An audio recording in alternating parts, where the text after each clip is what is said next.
What's up, guys? Maddie here from dclblogger.com. How are you guys doing? Hope you're all absorbing this all very well. Hope you're all taking care of your health because we're also plugged in. I forget to eat myself personally, and this space is just so exciting that you want to be part of everything. So, hope you're all doing well. In this video, I wanted to go through just the dynamics, the economical dynamics of open editions, of single editions, of art pieces, how news from artists influences the value of their art. In this video, I'm turning my investor brain on, so it's going to be a lot of money talk. It's going to be a lot of investor talk, which I think is very important to understand for both artists and investors, because you want to know how factors influence the market, right? Especially considering there's a significant amount of wealth from some people in here as investments. So, there's multiple platforms that sell art now. You guys know the difference. Nifty Gateway do drops where every 3 to 5 times a week they drop a set of artists' work that come and do 5-minute open editions and all sorts of cool things.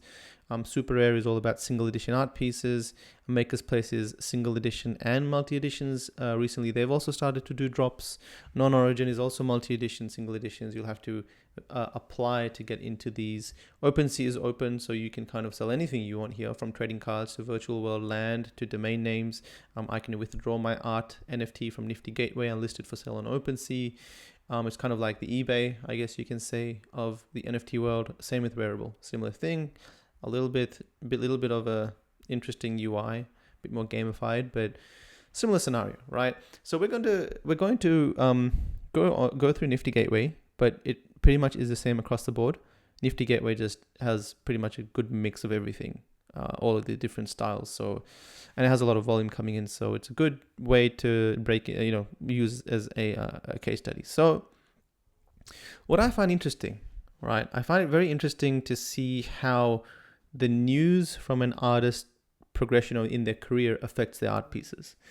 And buying an NFT of an artist is, in effect, you're investing in the artist, and you will always be connected to all that art piece, that NFT, just like in the traditional world. If you owned an early Banksy and then Banksy blew up to be a very desirable artist, he did some cool stunts and suddenly everyone knows about him, even though you bought those art pieces for a couple $100s, many years ago, they would probably be worth a lot of money now, right? So that being said, similar thing is happening here. We had Pac. I don't know how you say it in Australia. We usually say Pac, so I'll say Pac.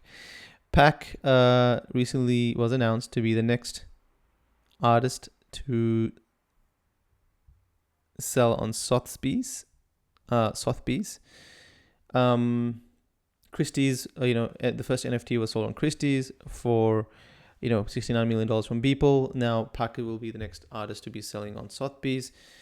Now, what did this actually do to his collector base, right? His NFTs. Now, if you look at cryptoartplus.com, which is my website, or a website that I co-founded with another person, you can see that on the 16th, so this news came out on the 16th, and pre-16th, 13th, you got 12th, 13th, you could get these fusion and extrusion pieces for $5,000, right? They were originally sold for, I think, $500 or $600. I'm not sure if that's accurate. They originally sold for, let's say, $500, and they were selling about $5,000, a pretty cool 10x. Park has continued to progress or continue to stay a big artist in the space. Now, that news came out on the 16th, so you can see it on the March 16th, and then boom, look what happened here. On that same March 16th, that these pieces went from 5,000, 6,000, 7,000. We're going to ignore this one because that's not from the extrusion fusion. 8,000, 7,000, 9,000, still in the 8,000. Where are we? 8,800, still the 16th, the same day. 10,000, 20,000. I don't know what the hell happened here. 10,000, 9,500. We're still on the 16th. 9,500. We're hitting 16,000, 17,500, $18,000. Look at it, now in the $17,000 range on the March 17th. So that announcement came out, and these art pieces went from 5,000, triple within a couple of days. And that's already a 10x from the original price. So it's very interesting to see how news from the artist translates into more people interested in owning their art. Now, I would say these are speculators, right? You're not going to see a collector suddenly rush to a new artist because the money's going up. You'll see a collector go to a new artist mostly because they like their art. But you can see all the traders coming in. Sure, there's some collectors in here, right? That will come in that maybe have been on the sidelines and have liked the art, but now want to get in. So they've kind of come in and purchased these art pieces, but it's just interesting to see how the news influences the art pieces. Now, as you can see, a lot of the art that sold were from this fusion extrusion, right? This one sold to me. It's a 1 of 1. I bought it for $120,000, but yeah, a 1 of 1 for me was a no-brainer. It's very cool owning a 1 of 1 piece from Trevor Jones and Puck. So this is a collaboration from Puck and Trevor Jones. But you can see that this item here was the one that sold a lot, right? You see the cheap, so this is one, but there wasn't many of these.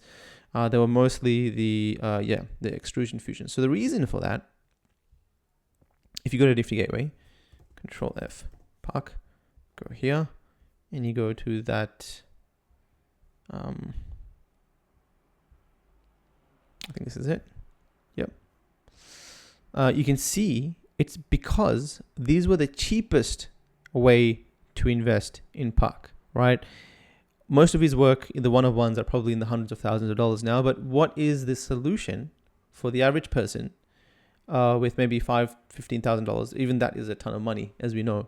How would they get involved, right? Via these. These are the only cheapest option to get involved in Puck.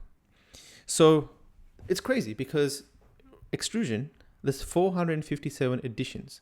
So the market cap for this is 457 times $14,000, or around about that. 457 times 14 is $6.4 million. $6.4 million, the market cap of this. Now, what about cents? There's 90 of them. The most recent one sold for $60,000, 59. So we'll take that. 60 times 60,000 times 90, 5.4 million. It's a little bit less. Still a lot of money, but a little bit less. Now, what about the single editions? I think it's this one. Yeah, so these are all single editions. There's only one of them, right? Edition of one, edition of one, edition of one. But the cheapest of all of these is actually this one, listed for $348,000. But it's a 1 of 1 though. The question is like, why is this so low and the market cap of the other one so big? You can kind of argue that these are all cut from the same set. So this isn't exactly a single edition because it looks like it's all the same but from different angles. Maybe that's the case. So we can do that. But what I'm finding interesting is that, and Ferocious is a really good example here. So if you go to Ferocious, we look at Ferocious's open edition, 793 of these, cheapest one, 3,900, 793,000 times, 793 times 3,900, 3 million. So the market cap of this set is 3 million. But you go to Super Rare, and the highest sale, I believe, the highest recent sale, I believe, is this one. No, this one for $348,000. So where's $345,000 and where is $3 million? Can you see the difference? And I think that's because like the 1 of 1s, rarely do you get someone with $500,000 to $1 million to a couple million to put down on a piece. That's a true collector there. That's going to part with millions to buy an art piece. He really must love the artist, right? And that's where it comes like, I want this piece no matter what. And because there's a single edition of it, there's a single piece, they want that specific piece. Now, multi-editions are easier ways to invest in an artist because they're cheaper. And because they're cheaper, they appreciate in value, or at least seem to appreciate in value quicker than the others because they're more liquid. They call them more liquid assets. So for me, it's very interesting to see, like when these announcements come, what actually happens.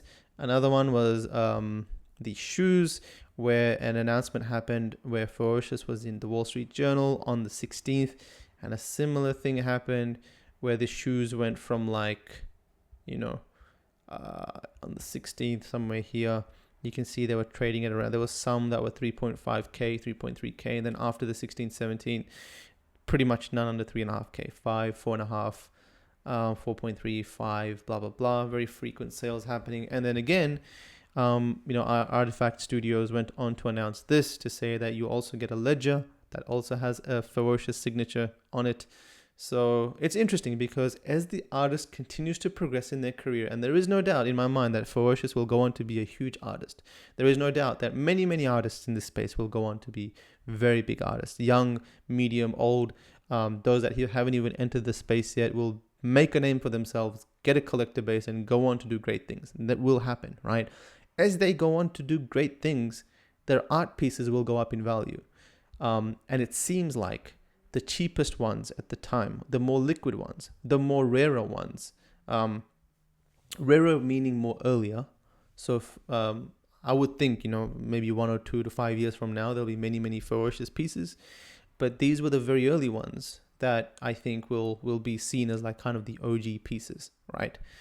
So that's why what I also do is I personally feel that if you buy the very, very early set of NFTs from an artist, then you are almost guaranteed like to be part of their journey. They can release millions of art pieces, but that OG pieces will always be, very big. So that's why, when it comes to Boss Logic, Boss Logic will go on to do probably really big things, but his OG pieces, Genesis Open Edition by Boss Logic, I personally feel, what's going on here? Why can we not see this? I personally feel because they were the first of his NFT drop, I think that they will go on to hold or grow in the most value. Oh, it's a shame you guys can't see this. I don't know what's going on with my video, but they're pretty cool. Yeah, so I think that's really interesting. Let me see what else I actually wanted to talk about. So yeah, artist news, open edition, single editions, how they will be affected, the market caps, and how like the multi-edition market caps seem to be larger because they're more liquid. Different platforms, yes, different demographics. Now, flippers versus holders. So it's another interesting thing for me, that flippers versus holders will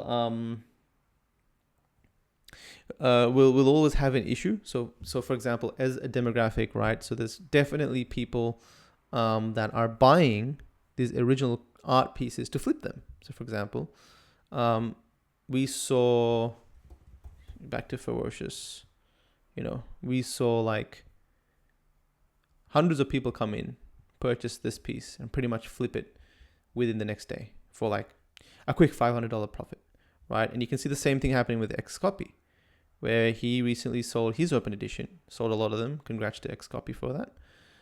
Afterburn, and you can see people immediately trying to flip it.